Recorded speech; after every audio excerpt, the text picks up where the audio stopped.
My name is Esteban Montaño. I'm the director here at Roosevelt University at the libraries. And welcome to the opening reception of the Anne Frank, A History for Today exhibit. The exhibit itself is actually hosted by the Anne Frank Center of Mutual Respect, the Roosevelt University Library, and also the Roosevelt Center of New Deal Studies. So this exhibit will run up until March 8th. And don't forget that we have a great lineup of events that pertain to the exhibit and Anne Frank throughout the month of February and the closing event in March. All events are free and open to the public. So first we'll have Hollywood and Broadway actress Prudence Wright Holmes perform her one-woman show, Hiding Anne Frank, showcasing the true story of Meep guys who hid the Frank family from the Nazis and eventually found the diary after they were arrested by the Gestapo and the legacy that happened from thereafter. We'll also have an educator's workshop and a lecture from the instructors from the Anne Frank Center for Mutual Respect later in February. They will be highlighting how educators can and have used Anne's legacy and her diary to teach about the atrocities of the Holocaust and other topics such as social justice and human rights. Also, for us here at Roosevelt, they'll also touch on how Eleanor Roosevelt's tie into Anne Frank's legacy is really important. Not only did she write the famous introduction to the published diary, which is actually on a board over there, if you want to read it. She also tied in that introduction and some of her writings about the human factor and impact for the need of social justice and collaborating it with Anne's writings, which ties it back to the original and the very roots of this great university. Lastly, and as the closing event on March 5th, we'll have author and Holocaust survivor Estelle Glazer Laughlin here. She will talk about her experiences as a child in the Warsaw Ghetto and deportation to a concentration camp. She'll also discuss the eventual liberation of the camp and the American dream of her moving to the United States right after World War II. So please do not miss this increasingly rare opportunity to actually talk with and hear from an actual survivor. So before we get started with the lecture, I just wanted to talk a little bit about Anne Frank. I believe that everyone that has read her diary or even has learned about Anne Frank from a history class has a very different experience understanding the hardships and overall injustices that she endured as a child because they could tie it to their own experiences. Her writings, her legacy, has been a foundation to many young people in the United States in exploring and understanding topics such as prejudice, intolerance, injustice within our society today. Unfortunately, as we have seen over the years, many school districts have attempted to remove Anne's diary from the curriculum, and that is one of the main reasons why it is important to have this exhibit here today. So I asked myself, what is it about Anne Frank and her writings that can teach us how to persevere from intolerance to social justice? I think it's actually something Anne wrote in her diary. She wrote, "In spite of everything, I believe people are really good at heart." So with that, I would like to introduce our speaker today, Professor Michael Steizer Jocks, history professor from Robert Morris University. He's going to take us through his lecture, Anne Frank, Her Fellow Diarists, Investigating the Holocaust Through the Words of the Lost. So let's say give a warm welcome to Michael.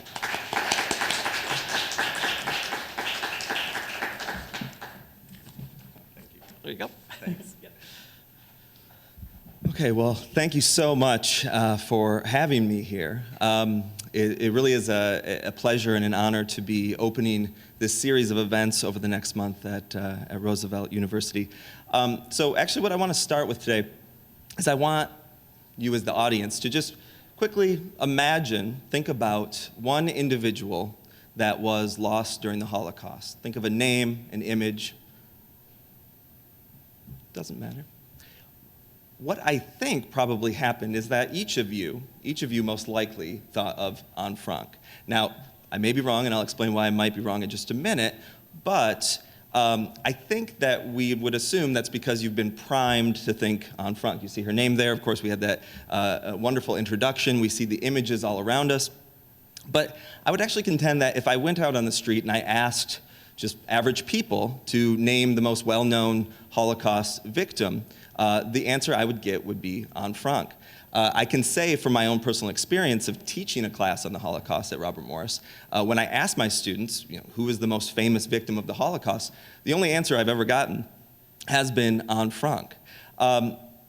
I realized, though, as I was putting together this presentation, that it's a strange question to ask in regards to who is the best known, the most well-known, the most famous, because I would contend that probably for the vast majority of us, the only name that we could come up with would be Anne Frank. Her image, her words, her diary. That's what we would think of. I would think unless we are experts in the field, have read a great deal of Holocaust literature, or tragically perhaps know a family member that was lost in the Holocaust, the name Anne Frank would be the first name to come to your mind. So why is this so? Well, obviously it's because of the diary. The diary was published in 1947 for the first time. It has sold over 30 million copies. It has become a classic of world literature. It's been translated into dozens of different languages. It's required reading, of course, for many different high schoolers and middle schoolers throughout the country and throughout the world. Anne's story has been told and retold in plays and movies. She's even become a figure of fiction in certain novels and short stories that have been written. Her image is almost as famous, of course, as her words. Anne's face has been reproduced in various formats in high art and popular art. So largely because of these cultural productions, Anne Frank has become world famous. But she has become something more, something she never could have imagined. She has become a set of symbols. First, for millions of people across the globe, she has come to represent the human tragedy of the Holocaust.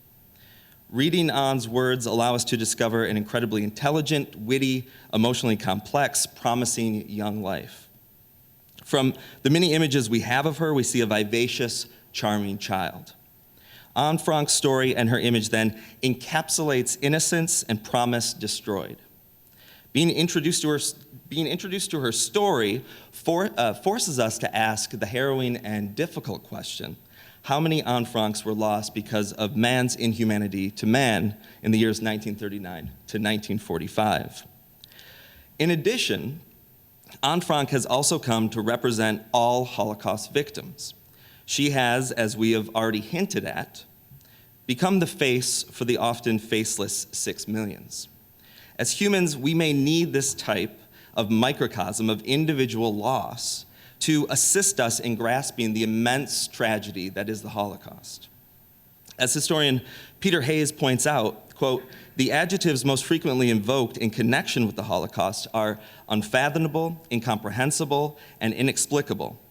The Holocaust can overawe us. It can, even more troubling, numb our senses. How can we possibly wrap our mind around the vastness of this nightmare?" And this is where Anne Frank, the diarist, steps in. The individual story of Anne and her images make the incomprehensible comprehensible by distilling the millions of disparate stories into the singular experience. This need for representation is only too understandable. However, for this lecture, what I would like to do is to transfer Anne and her words away from this symbolic realm. Though undoubtedly a work of art and a literary classic, Anne's diary, first and foremost, is a historical document that relates the experiences of an individual Jewish girl attempting to live through a massive human cataclysm. To understand the formation and scale of that cataclysm, Anne's experiences must be recontextualized, not as a singular symbol to represent others, but as one voice out of 6 million voices. In 1941, for instance, Anne was one of 155,000 Jewish people living in Nazi-occupied Netherlands. At the same time, 750 miles away in Warsaw, 500,000 Polish Jews were being forced to live in a German-controlled ghetto. Just like Anne, many of those people were writing diaries. Some of their experiences were eerily similar to Anne Frank's. Some were incredibly and even wholly different. Examining these similarities and differences is central to historical understanding of the Holocaust. So with these thoughts in mind, I'd like to introduce some lesser-known European Jewish diarists who, like Anne, were victims of the Holocaust. By examining the lives and the words of Anna and her fellow diarists together, I'll provide a broader, more comprehensive, and, to be blunt, an even more dreadful view of the Holocaust than any one diary can provide alone. So, let us meet these diarists, and I'm going to take this off. I'm not used to using a microphone, as you might be able to tell. I just want to give a quick bio of the 8 different witnesses that we're going to hear their words from today. Obviously, we know Anne Frank in the bottom left-hand corner, very famous image of her. The others are probably, for most of you, not quite as well known. We'll start with Mary Berg, and Mary Berg was a young Polish Jewish woman. She was living in Warsaw when the war broke out in 1939. She was quickly, of course, as Warsaw was, within 3 weeks engulfed by the Nazi war machine. And Mary wrote in her diary, writing down her personal experiences from 1939, the beginnings of the ghetto in 1940 until actually its destruction in 1943. Below her, we see Peter Ginz. Now, Peter obviously was also a young man. He was a teenager. Peter actually has a different experience than a lot of people here, a different story, because Peter is what was known in the Nazi racial codes as a Mischlinge. What that means is that in 1935, the Nuremberg race laws were put into place in Germany, and basically it defined who was and who was not Jewish, and who was not Aryan, dependent upon your family background. Peter's mother was Aryan, and his father was Jewish, and so he was identified as a mix. And he lived in occupied Prague, kept a diary from 1941-42 until he was deported to the concentration camp at Theresienstadt in the summer of 1942. We also see here Chaim KAPLAN. This is actually a picture of him when he is younger, because when the Nazis invaded Poland in the September of 1939, Chaim KAPLAN was 59 years old. He was living in Warsaw. He was a librarian, a principal, a teacher at a school. From 1933, he had kept a diary, but in 1939, he really started to write more and more in his diary to record the events that were happening around him. He recorded his experiences under German occupation, the formation of the ghetto, and up until the summer of 1942. We have up here on the far left corner, we have Renea Spiegel. Renea was a young Polish Jewish woman. She was living in southeast Poland. And so what happened with Renea is she started to keep a diary in 1939 for personal reasons, and then, of course, political world events engulfed her. She lived, actually, from 1939-1941 under Soviet occupation because, I don't want to go too deeply, but basically with the week before the invasion of Poland to start World War II, there was the Nazi-Soviet non-aggression pact in which Poland was basically cut up into two. The Nazis come in from the west, the Soviets come into the east, and Rena, and it seems strange to say, but luckily for her, she was actually under the Soviets from 39 to 41. On June 22nd, 1941, Nazi Germany attacked the Soviet Union in what was known as Operation Barbarossa, and Rena very quickly fell under the Nazi yoke. We also see here Herman KRUK, who's in the far right corner, and Herman actually lived as well. He was a Polish Jewish man. He lived in Warsaw, but unlike Chaim KAPLAN, who stayed in Warsaw, Herman ended up basically evacuating, moving to the east, trying to get away from the Nazi onslaught. Eventually, he made it to what is today Vilnius, what was then known as Vilna in modern-day Lithuania. And again, just like Renea, he lived under Soviet occupation until the summer of 1941 with the invasion of the Soviet Union by the German army. He quickly, as Vilna did, fell under Nazi occupation, and he recorded his life, what was happening around him in a chronicle of the Vilna ghetto as it was formed and then destroyed. We have also David, and I'm going to be bad with the names here, David Steizer Jocks, who was living in Łódź, which is in central Poland. David was a young Polish Jewish boy. He was 15 years old when the war broke out. He was keeping a diary before the war broke out, but of course, as these things were happening around him in Łódź, he started to write about his events on a daily basis with his mother, father, and younger sister. And then we have Victor Klemperer, who is up in that right-hand corner. And Victor has a very unique story, and of all the diarists here, he's probably the second most famous, most well-known. Victor was a German Jewish man, at least as defined by the Nazis and their ideas of race. Victor actually was a First World War veteran for the German Empire. He was a German patriot. He was a professor of Romance languages out in Dresden, and he had taken Protestantism, converted in his 30s, which was not necessarily uncommon for German Jews to do. But what happened, of course, was this was in his 30s. The Nazis come to power when he's in his early 50s. And though, in terms of religious, in religious worldview, he is no longer Jewish, to the Nazis and their racial views of Judaism versus Aryanism, he is understood as being Jewish, and hence all of the codes and oppression that goes along with that. However, because he's a First World War veteran, he has certain loopholes he can get through, and also he is in the position of some advantage from some of his cohorts in the sense that he is part of a mixed marriage. His wife Eva is quote-unquote Aryan, and hence he is identified as being related in a way to, of course, somebody who's Aryan, and he has some advantages in that. Because whereas a lot of his neighbors, his friends are eventually deported, Victor has the very uncommon experience of being in Nazi Germany from the beginnings of the Nazi dictatorship all the way until it falls in May of 1945. And he writes every day pretty much about what he's seeing around him. So it's an incredibly powerful document. So, what can we learn about the Holocaust from Anne Frank's writings and the diaries of this diverse group? Of course, we have a short time here, so we really have to examine only a few central points, or we only have time to examine a few central points.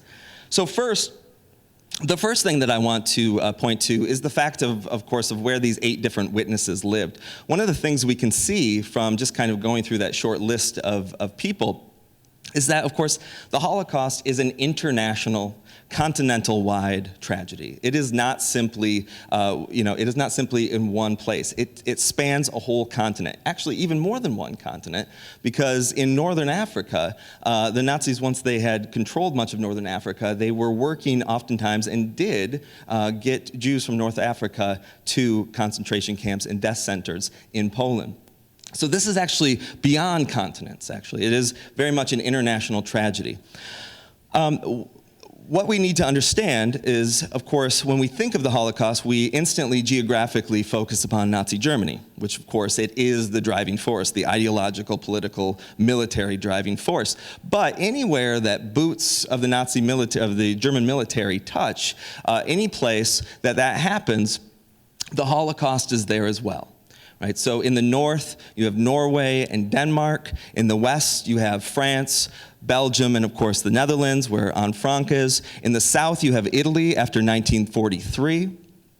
In the Balkans, of course, you also have Greece and the islands off the coast of Greece that have sometimes only 20, 30, 40 different people who are identified as Jewish living on these islands, but the Nazis are very particular about getting these people to different camps in Poland. You, of course, have, as we've seen, as so many of these victims are from Poland. Poland is in many ways the heart of the Holocaust. It is where much of the violence and horror happens. But then, as you go farther east, you can see this as well. We saw this with Lithuania and HERMAN KRUK, Estonia, the Baltic states, Latvia, and then what was then the Soviet Union, what is today modern-day Ukraine, Belarus, Moldova, and, of course, Russia. So since we can see that this is an international tragedy, that it is continent-wide, continental in scope, What we need to ask is then, who took part in this? This was beyond just one nation. And in the last 30 years, historians have really started to focus on the role that collaborators played more and more. Partly, this is because in the last 30 years, new archives, new documentation has been open to historians, because with the fall of the Berlin Wall, the fall of the Soviet Union, all of a sudden, historians had access to all these different documents that they never had before. And so what a lot of these documents showed, even though, of course, this is still a very, very touchy topic in a lot of the nations, right, that were falling under the Nazi imperial purview, what these documents often show is that collaborators were central. They were central in the way that the Holocaust developed and the way that the Holocaust was executed. We can see this in the writings of a couple of the different diarists. We can see this in Renée Spiegel, living in southeast Poland, when she writes on July 28th, 1941, "Yesterday I saw Jews being beaten. Some monstrous Ukrainian in a German uniform hit everyone he met. He hit and kicked them, and we were helpless, so weak, so incapable, and at that moment, my only consolation was the thought of revenge. Oh yes, revenge is sweet, but it should not be bloody." A bit further north in Warsaw, Mary Berg actually has a run-in with Ukrainians as well, but she actually points to another group who is working with the Nazi officials and authorities. August 1942, she says, "Yesterday I saw a detachment of Ukrainians and Lithuanians fully armed, with helmets on their heads. It had been quiet when all of a sudden I heard the clatter of boots. Those at the end of the detachment held small hatchets in their hands. These beasts often use hatchets against human beings too. The Lithuanians are the worst of all." And of course, we don't need to go something to diarists in Poland, because we can see this in Anne Frank's diary herself, because of course, what is often thought to be the case is that there was a Dutch informer that gave up those who were hiding in the secret annex. Now, this has been debated on who actually did it, and as far as I know, it's never still been definitively figured out. But even if it was not a Dutch informer, just a week ago in the news, if you were paying attention to the news, you may have seen that it was Holocaust Remembrance Day. A week ago, the Dutch Prime Minister, for the first time, came out and said that the Netherlands apologized to Jewish people for the role that they played in the Holocaust, because as the Prime Minister said, even though there were some who resisted, there were too many working within the bureaucracy, working as police to assist in the deportation and eventual murder of the Jews of the Netherlands. So here we have these stories of collaborators and their role in the Holocaust. Well, one of the questions that I think easily comes to our minds is in regards to this is, well, why would these people collaborate? Why would they take part in this? And there's lots of different reasons. The most common reason given has generally been that these people were ideologically driven. They were extremely anti-Semitic, and of course there was a horrific history of anti-Semitism in all of Europe, not just Germany, prior to World War II. And of course that is very much a driving factor. Added to this, what is very well known is that a lot of collaborators are looking for revenge. They see the Jewish people, their neighbors, the people who live close by to them, as collaborators with the Soviets. And so when the Soviets are kicked out in 1941, a lot of times what you get is a desire for revenge against people who are seen as assisting the Soviets. But there's one other thing that has really come to the fore in the last 10 to 15 years, and it's a bit of a controversial topic, and that is the role that economics played. So, for instance, many collaborators, not those who might have been taking part in beating people in the street, but many smaller level everyday collaborators often saw what was happening to those around them as an economic beneficial possibility. So in other words, if you are living in a village, and that village is half made up of Polish Jewish people, then those people might be moved to a ghetto in a bigger city, and all of a sudden you have all of this land, all of these goods, farm animals, curtains, anything and everything, and you would have a simple case of the possibility of looting and robbery. Now, the fascinating thing about this is that the collaborators doing this would do it oftentimes on a very small individual scale. What we know is that the German military and the German state in general would do this on a massive, very much systematic scale. And so we can see it from some of the diarists of what was happening in terms of this economic exploitation. KAPLAN writes in Warsaw, February 24th, 1940, the public thefts which are committed in broad daylight in full view of the entire Jewish and Polish public never stop, so that dozens of Jewish families are reduced to beggary. Apparently the Nazis have a specific regiment set up for this purpose because it does its murderous work in such an organized fashion. The past few days have been the season for stealing furniture. They come in and take all the furnishings down to the last item, leaving behind empty rooms. It goes without saying that during the inspection and the search, they take anything of any value while emptying the closets. So here we have simple plunder and looting that's taking place to people living within Warsaw. This is the very early instances of what historian Götz Ali calls Nazi Germany's profitable genocide, a very disturbing term. But the economic exploitation doesn't just stop there. It also has to do, probably more famously, with the exploitation of Jewish labor. So two of the diarists write about this, Herman KRUK in Vilna and David Sierra Goshwak, I'm terrible with the names, and Wuch says, they talk about this economic exploitation of labor. David, on August 24th, 1941, says, many new workshops have been organized in the main area of the ghetto. For example, the saddlery shop where my father has a job, leather and embroidery shops, and even the one where army furs are cleaned. Furthermore, a metal workshop keeps receiving larger orders from the Germans. Look at the date of this, August 24th, 1941. And if you remember, I had mentioned June 22nd, 1941 was the invasion of the Soviet Union. Well, Hitler in his hubris oftentimes, right, he believed that the Soviet Union would just fall to pieces once this invasion and the Blitzkrieg started. And though the German military was moving very quickly to the east, it wasn't as quick as he had hoped, and it pointed to the fact that there was probably going to be a longer war, including a Russian winter. So the German troops did not have enough goods. They did not have clothing, warm clothing. And so what was happening to David? Well, David was being worked in the ghetto with many others in order to outfit and help along the German war machine. That's what's happening here. Herman, 2 days later, but of course hundreds of miles away, says, all my friends and relatives advise me to go to work and stop hiding. I've decided, and tomorrow I go to serve the Germans with forced labor. Tomorrow I become a slave for Hitler. And that is not some sort of overstatement. This is very much slave labor. It is oftentimes the difference between labor and death. And of course, labor would often eventually lead to death in regards to being worked to death.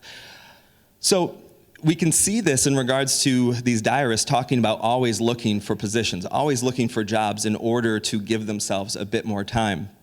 And tragically, the first diarist that we saw, Rena Spiegel, actually died in this way. She was working within a workshop. She lost that position. She couldn't get another position, couldn't get a labor certificate to keep working, and so she decided to go into hiding because she was worried that she would be deported.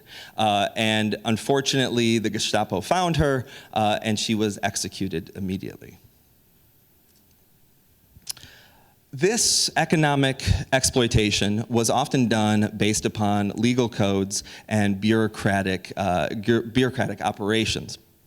So what the diarist can teach us is very much the role that legal persecution played in terms of the Holocaust. This was something that was central to the Nazi state from the beginning. 1933 to 1939, the historian Alain Confino has estimated that there were roughly 1,500 anti-Jewish laws and decrees passed throughout all of different areas of German society, from the local, state level, all the way up, of course, to the Reich level, the national level. This was something that the Nazis brought with them as they expanded out in their imperial reach. June 20th, 1942, Anne Frank Famously, actually I saw the quote over here, the arrival of the Germans was when the sufferings of the Jews really began. Jews must wear a yellow star. Jews must hand in their bicycles. Jews are banned from trams and are forbidden to drive. Jews must be indoors by 8 o'clock and cannot even sit in their own gardens after that hour. Jews may not take part in public sports, swimming baths, tennis courts, hockey fields, all are prohibited to them. Jews must go to Jewish schools, and many more restrictions of a similar kind. When we look at the diarists, what's really interesting is that each of the diarists write about this legal persecution. It obviously traumatized all of them. But also what we can see is this legal persecution is similar all throughout these occupation zones of the growing German Reich. Victor Klemperer in Dresden on June 2nd, 1942, decides that he's going to list all the decrees that has affected him in the previous years. 1, to be home after 8 or 9 in the evening, inspection. 2, expelled from one's own house. 3, ban on radio, ban on telephone. 4, ban on theaters, cinemas, concerts, museums. 5, ban on subscribing to or purchasing periodicals. 8, ban on purchasing cigars or any kind of smoking materials. 9, ban on purchasing flowers. 11, ban on going to the barber.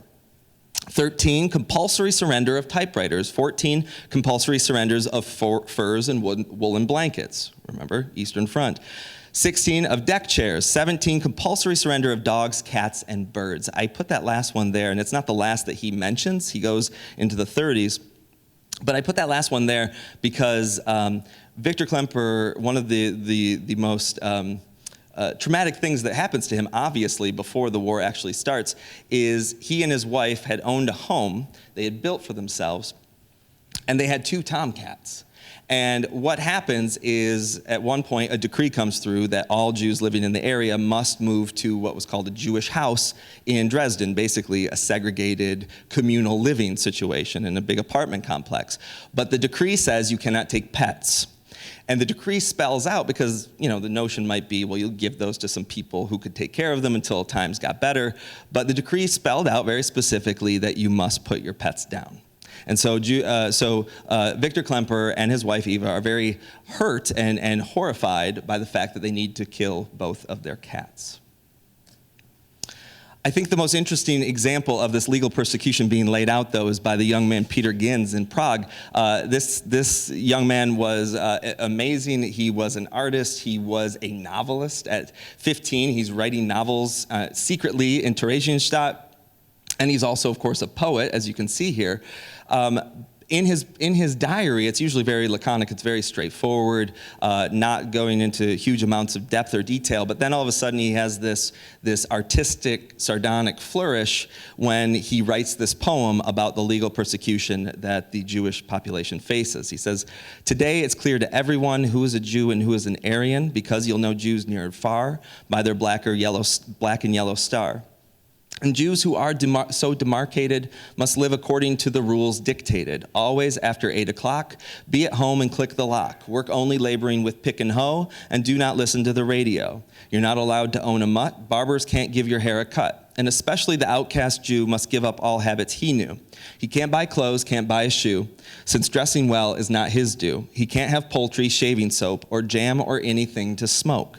And if this list is not complete, there's more, so you should be discreet. Don't buy a thing except defeat." This legal persecution, as many of us know, and many of us imagine it, is really just the tightening of the screws leading to what we think of as the horrific apex of the Holocaust, and that is the mass killing and violence that takes place, and that, of course, that we associate with any type of genocide, but especially this one.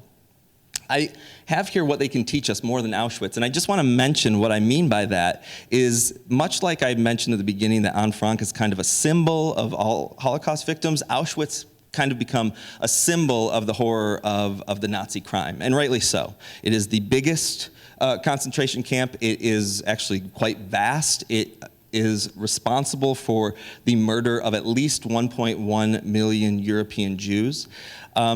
However, the Holocaust is, as we've seen, continental, and every area, from the smallest villages to the biggest cities, is touched by this genocide and the mass violence that goes with it. And so we need to understand and look at all of these different horrific methods that were often used in terms of the formation and the execution of this genocide.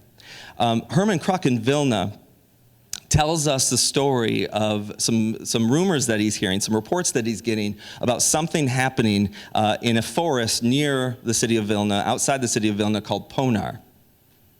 And he says, on September 4th, 1941, can the world not scream? Can history never take revenge? The dreadful thing is hard to describe. The hand trembles, the ink is bloody. Is it possible that all those taken out of here have been murdered, shot in Ponar? 6 wounded people, including a 12-year-old child, lie in the Jewish hospital. They all tell, they shot us with machine guns. In the ditch lay thousands of dead bodies. A few crawl out of there, and a few drag themselves to villages. What Herman is describing here is what has been called the Holocaust by bullets. It's a forgotten aspect of the Holocaust. It's one of the first driving forces to what will eventually become the more famous gas chambers. Basically, and I'm not going to go into it too deeply, but basically with the invasion of the Soviet Union, the Wehrmacht, the regular German army, would sweep through as fast as possible. And there were special units known as Einsatzgruppen that were formed. It was about 4,000 men at the beginning of this, whose job it was to move in through where the Wehrmacht had been and basically, quote unquote, clean up. In other words, what they were doing is they were looking for any political, social enemies of what was thought to be the inevitable new Nazi world order. And the way they were doing this was by mass shootings. The Einsatzgruppen initially were targeting political enemies, communists, socialists, or well, communists in general, anybody who was seen as being a powerful figure in the community, but specifically male Jewish figures, young males who it was thought you got rid of, and then there'd be less of a chance of people fighting back. However, what's happening is this is starting to become more and more extreme, so that by the end of the summer of 1941, these Einsatzgruppen have been rearmed with 11,000 more men, and they are now killing every Jewish person they can find. Man, woman, old, young, babies, everyone. And they're doing this by one-on-one killing, small arms fire, mass graves, in usually a hidden spot, forest, graveyard, someplace far away from prying eyes, sometimes at different forts. And what Herman is hearing about here is this forest of Ponar becomes one of the most notorious sites of this killing. It's thought that possibly 100,000 people were murdered in Ponar and buried in mass graves.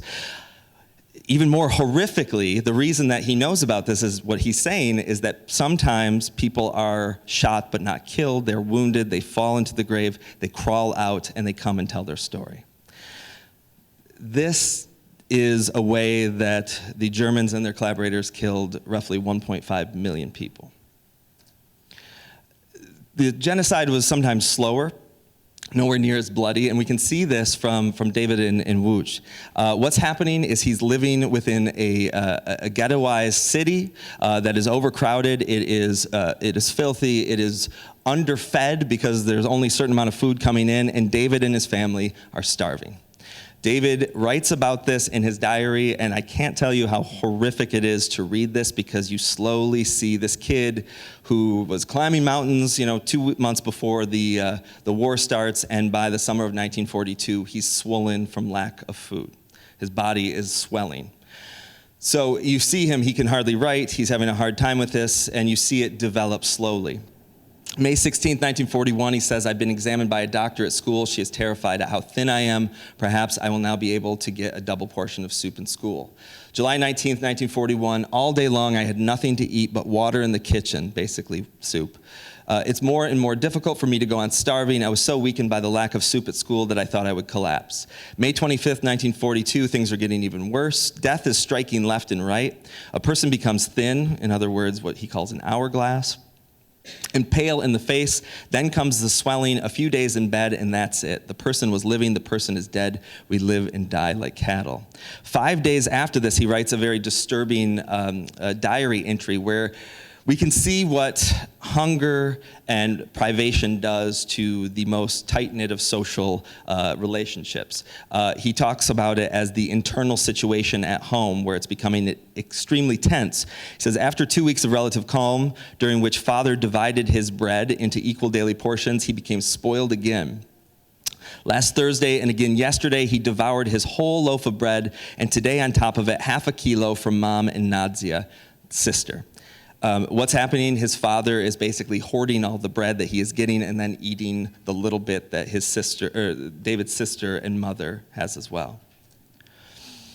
So the last thing I want us to look at is how much these people actually knew, because a long-standing tradition had been that most of the victims of what was happening, they had no idea what was happening. They could not foresee it.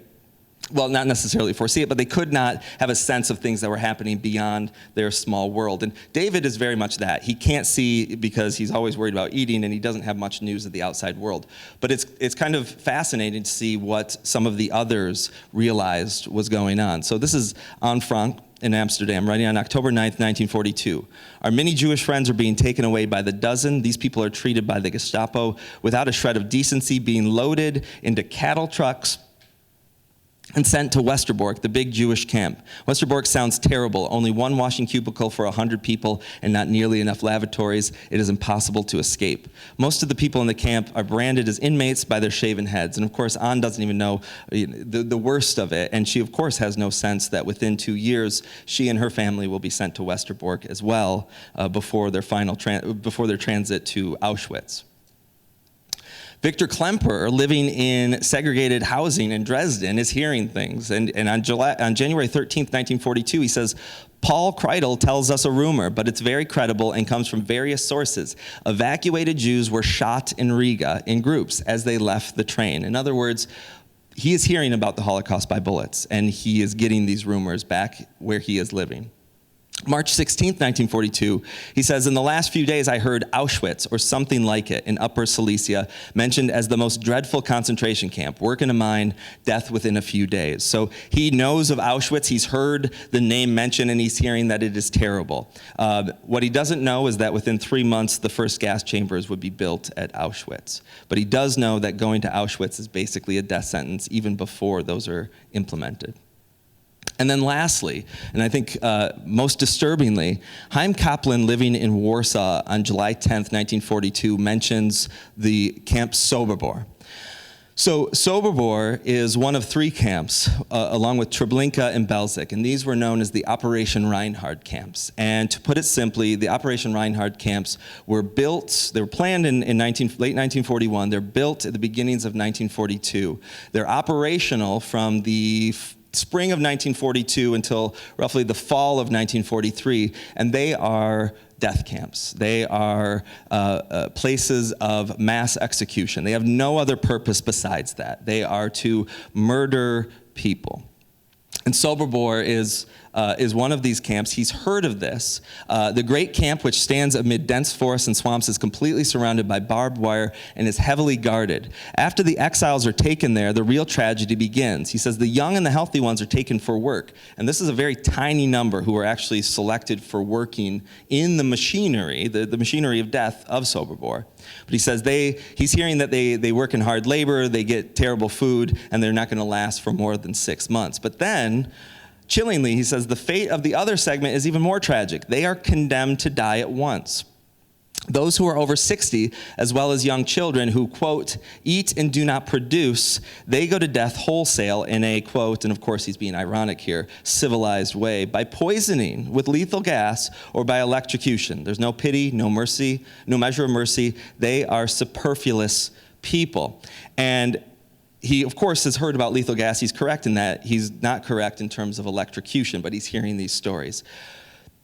This is a shocking moment where we can see that here is this man in the Warsaw Ghetto, and he's hearing these stories. But the thing that we also need to take from this is the question of what other people knew. One of the defenses had always been of regular, ordinary people living during this time period, especially within Germany, is that they knew nothing. They knew nothing. It was all secret. Everything was held back from them. Everything was hidden. It was only these, upper-level SS and different people who were doing these things, and they didn't know a thing. Well, we have to, of course, question this because if Anne Frank's getting messages in the secret annex, and Victor Klemperer is getting them in segregated housing in Dresden, and Chaim Kaplan's getting it in the Warsaw Ghetto, right, the notion would be that most likely those words are getting back to average, everyday people as well. And we're left with two things. One, they did know, or two, of course, they just did not want to know, and they tried to ignore it. So, what are we left with? Well, these diaries leave us, of course, with a record of historical importance. They are individualized experiences that chronicle an international tragedy. We've seen that. But there are limits, and we need to understand that, to what the diarist can teach us about the Holocaust. There are questions the diarist just can't answer for us because the diarist did not have answers for themselves. They inform us how the Holocaust happened to them personally. They can tell us why they acted as they did, but they cannot help us much when it comes to the large why question regarding the causes of the Holocaust. Why did this occur? How could this occur? Why would people do this to each other? For this, we need the benefit of hindsight, of course, which is central to all types of historical inquiry. Social psychology, philosophy, sociology have all played a role in deciphering disturbing mysteries regarding the motivations of, quote, ordinary men, as the historian Christopher Browning calls them, who committed extraordinary evil during the Holocaust. In other words, these why questions will often focus on the motivations, mentalities, and desires of perpetuators, collaborators, and bystanders. And while it is true that the diarist can't solve every perplexing riddle about the Holocaust, nonetheless, the words of the law serve a unique service to humanity that we must not understate. If we truly desire the saying, quote, never again to actually mean never again, then we must empathically and repeatedly read Anne Frank and her fellow diarists. 75 years after the end of the Second World War and the Shoah, the diarist's powerful words provide us with the most desperate of reminders regarding the human cost of state-sanctioned hatred and persecution. Such reminders are, unfortunately, always necessary. And thank you.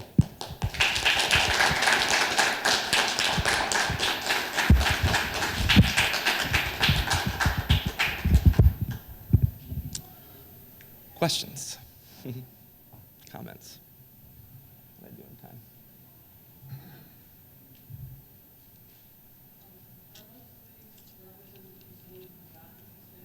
in time? Yes, I didn't use anything that was difficult to get. These were all, for the most part, the diaries are just from local libraries, some within the college library system, but they are all, I believe they are all still in print. They've gone through a lot of different printings, but they are all still very easily accessible. Yeah. Yeah. Yep. I'm very curious to know, how did Sweden maintain its neutrality? How did what? Sweden maintain its neutrality. How did Sweden maintain its neutrality? I am not sure if I am the right completely person to answer that question. There were, so I would think.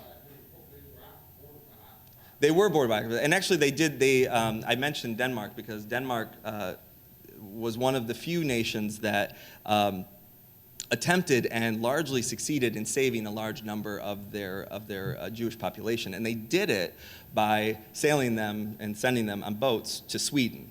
And so Sweden did stay, neutral, along with Switzerland. I think the best reason I might be able to give, and again, I'm not an expert on the military reasoning of this, but Norway was, of course, as far as I understand it, very much central for U-boat bases and things of that sort and access to the sea. It would seem to me that, at least, again, I may be just not getting the right answer here, but that Sweden just didn't have much in terms of strategic importance to what would be the Nazi war machine. Yes. Where was? Yeah, Auschwitz is it's in modern day Poland, and it is in the southwest of Poland, right? Yeah, it's I can't remember the Polish name for the city. I can't remember off the top of my head, but yes, it's southwest Poland. Yes. I have a Yes. I don't know, forgive me if you've already covered this, I can't, but what factors do you think contributed to Anne Frank's diary becoming so popular?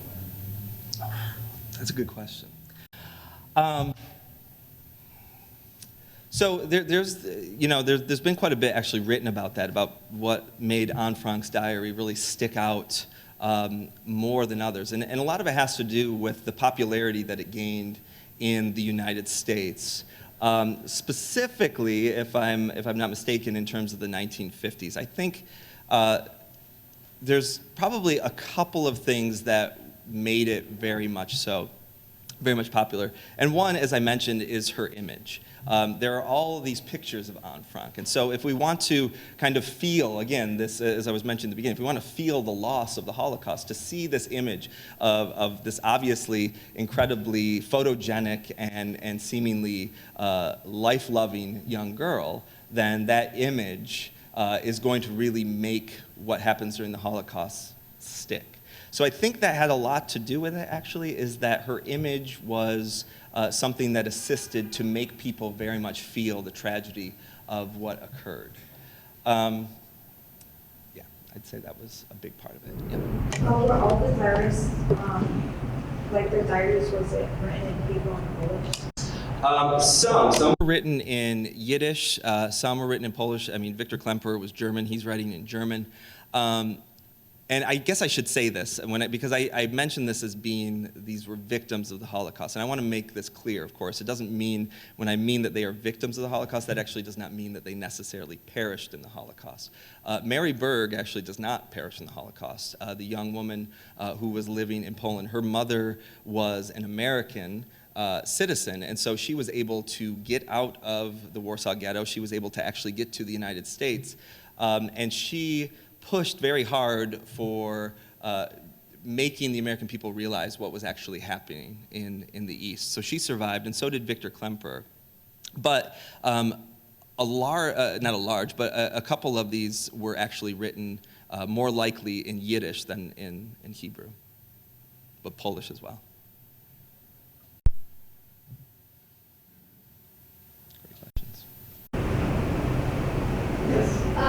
So I was in Riga in 2000, and the embassy there was really keen on opening up discussion about the Holocaust, and they invited the history department to the University of Latvia to participate in an international conference on the Holocaust, and it was very tense because many of my colleagues in the department had fathers who were in the SS or had fought for the Germans, and they were very sensitive to this notion that they were going to be blamed for the Holocaust, especially since Riga was a center for designation of the Jewish population. And I guess my question is whether or not you feel like there's been any movement in some of these Eastern European countries towards a kind of broader acceptance of the complexity and the notion that they had some collaborators, they could be called collaborators, or, I mean, obviously things seem to be moving to the right in Poland, and that's an example of a country that really doesn't want to take it or something. So I don't know if you have any sense of where things stand in the... I don't in terms of the general countries of Eastern Europe today, in terms of their politics, of how they see this. So they're starting to become more open to the complexities of the situation on the ground. As you mentioned, I mean, I think the one that is the most famous is the Polish reaction to in the post-Cold War world. We were talking before, and you mentioned, of course, the book Neighbors and Jan Gross, and he, with writing that, really broke a taboo. So the book Neighbors, just if you don't know, is a book, an investigation of the role that Polish neighbors played in kind of using just what would be the word? Just kind of extreme violence against their Jewish neighbors when the Nazis, the German forces, come in, and that made Jan Gross, for a lot of people, seen as being, to put it simply, kind of an enemy of the nation. I don't know with some of the other nations. But it is an interesting fact that, right, this is 75 years ago, and I can say for sure that in all these places, of course, the politics of what happened 75 years ago and the role of these different peoples is very central to cultural arguments and discussions today. A perfect example is you don't need to go to the East. You can see it in terms of the West when you go to, and you look at Le Pen's, National Front. The dismissiveness of Marine Le Pen's father, who formed that right-wing party, in regards to the Holocaust, which obviously has a lot to do with anti-Semitism, but also with the French possible role in what actually occurred, is a point to see that these are things very much still being argued about and that politically are divisive topics. To put it simply, it could go both ways, and it has in different nations depending. But I'm happy to hear that they seem very open to talking about it, at least in 2000. At least they tried to be open to talk about it. I want to say thank you, Michael. Thank you so much for having me.